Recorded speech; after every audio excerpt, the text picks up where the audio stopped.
Hi there. Let's deal with topic 4 in our book, which is understanding about oceans. First, let's consider how oceans affect climate, and let's talk about ocean waves. So, in general, we're going to look at where oceans are. We're going to identify some of the oceans, and eventually we'll talk about tides and currents. So, where are the oceans? Well, as you know, we have one, two, three, four, five, several major oceans. Uh, so we have the Pacific, the Atlantic, which is in pink, the Indian. So these are some of our major ones. And 71% of the Earth is made up of water, and most of that, as you know, is ocean, and 29% is land. And 97% of our water, as we've talked about before, is tied up in oceans.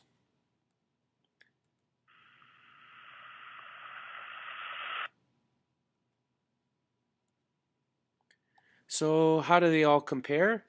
Well, they're all very different. The maximum depth, for example, is the Pacific Ocean, and the largest in volume of water and area, of course, is the Pacific.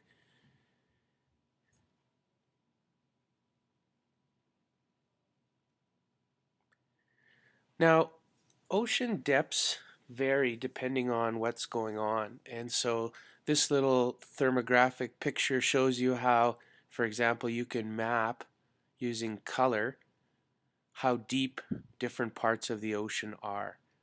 The darker the color, like purple, the deeper that part of the ocean. This becomes really important for people who are using big ships because you'd hate to get stuck on a high part or a ridge, as they say. So we map the ocean floor to get an understanding, of course, of different ways and routes for major ships to take, but also the temperature and the geography and the ecosystems of different oceans vary depending on how deep they are. The shallowest part of the ocean is something called the continental shelf, and that's from basically the coastline to right about here in my arrow.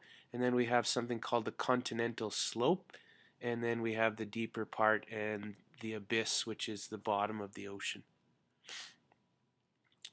Oceans totally affect the climate. So if you're a city and you live close to an ocean, your climate, which is your average temperature and weather in your area, is going to vary. Let's look at Canada, for example. Canada is covered by the Pacific Ocean as well as the Atlantic Ocean over here and a little bit maybe in the Arctic Ocean above. So if we take the annual temperature, coldest and warmest months, let's take a city like Calgary, which isn't close to any ocean. And what do we notice about their temperatures compared to, say, a city that is close to the ocean, like Vancouver? Let's look at Vancouver's average temperature. It's 13.5 and its low is 6. And in January, notice in January, its high is about 6 degrees and its low, it doesn't get below freezing compared to Calgary. And so one thing right away that you should note from this is ocean waters tend to, due to their heat capacity, make a milder climate for an area. Now that may vary. Some oceans are warmer and some are colder than others. For example, the Atlantic Ocean tends to create a little cooler climate than does the Pacific Ocean. Let's look at this video clip about oceans and climate.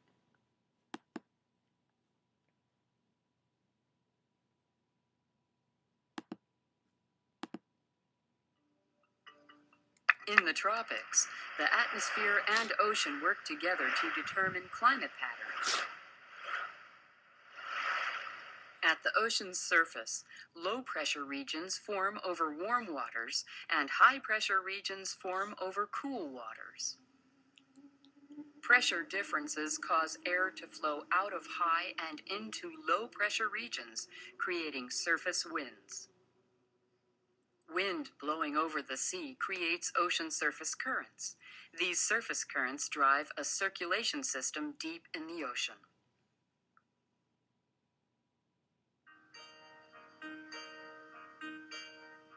As the South Equatorial Current moves water away from the coast of South America, this water is replaced by colder water rising up from the deep ocean. At the surface, the contrast between warm and cold waters influences air movements. A circulation cell develops as warm, moist air rises over warm waters and cold, dry air sinks over cooler waters. This circulation cell is called the Walker cell. As warm, moist air rises in the western tropical Pacific, its temperature drops. The cooler air causes moisture to condense, creating enormous rain-producing clouds. High in the atmosphere, the air begins to travel eastward and westward. In the eastern Pacific, cold, dry air masses collide. This causes the air to sink to the surface. Because the air is dry, big rain clouds do not form. Instead, small, puffy clouds that produce little rainfall dot the eastern Pacific. Clouds that produce medium amounts of rainfall form in the central Pacific. These wind, current, and rainfall patterns help determine climate conditions not only in the tropics, but all around the world.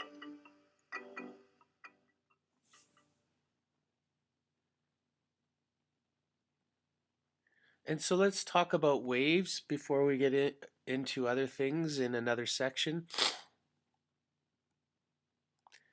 Some important terms. The still water line would be considered the level of the ocean if it were flat with no waves. So perfect calm ocean, the still water line. And the crest is the highest point of the wave, and a trough is the lowest below the water line. A wave height is always determined by the vertical distance between one crest and one trough, and the wavelength is the horizontal distance. So let's look at these important terms as they apply. The period of a wave would be considered what time it took for one wave to pass through or past a particular point. And the frequency would be the number of waves that pass through a particular point, and the amplitude is 1/2 of a wavelength. So here's how waves work. Wind causes waves to occur, and so smooth water, due to wind, which is a form of energy, will create these waves. The circular motion of the water particles continues vertically under the water. So amazingly enough, the water sort of stays in the same spot. So let's talk about this. Here's our water particle, and thanks to wind, which is what causes waves, it spins water particles, but they come back to the same direction. Okay, so let's look at our terminology. Let's talk about point A. Here's a wave caused by wind, and this point A at the top of the wave is what we call a crest, and the bottom of a wave is called a trough, and this would be called the flat calm wave point, where if the water was not moving, what would it look like? So wavelength is the distance from one crest to another, or one trough to another. Frequency is the number of wave crests that pass through a point, and the wave period is the time of the wave to go from maybe from A to go to B, or from B to go to A, depending on which way the wind is going. In this case, the wind is going this way. Don't forget, water particles move in circles, so if we had a buoy that track this water particle. It simply would go in circles, whereas the energy of the wave would move along. So water particles do not move any distance in a wave. Waves along the shoreline have a different pattern to them that we want to talk about. So here's the ocean floor. So we have our wave particles that go in circles, and we have our crests, which I'm marking now. And what you notice usually in the middle of the ocean is the wavelength, that's the distance from one crest to another crest, stays the same until it gets close to the shoreline. And then we get a breaker wave where waves come crashing onto the shore. This is important, especially if you're a surfer. So here's what happens. You get this backwash that occurs, and as a consequence, the backwash creates a difference in wavelength such that the breaker wave ends up being a lot bigger than normal. So the wavelength stays constant, but eventually as it reaches the shore, number 2, the lower part of the wave is dragged to the bottom. That causes a decrease in the wavelength, so the distance between the two crests, and the wave breaks like this. So you get this big amplitude in the breaker wave. So surfers are looking for the breaker wave so that they can ride it to the shore. So waves stay the same until they reach a shoreline.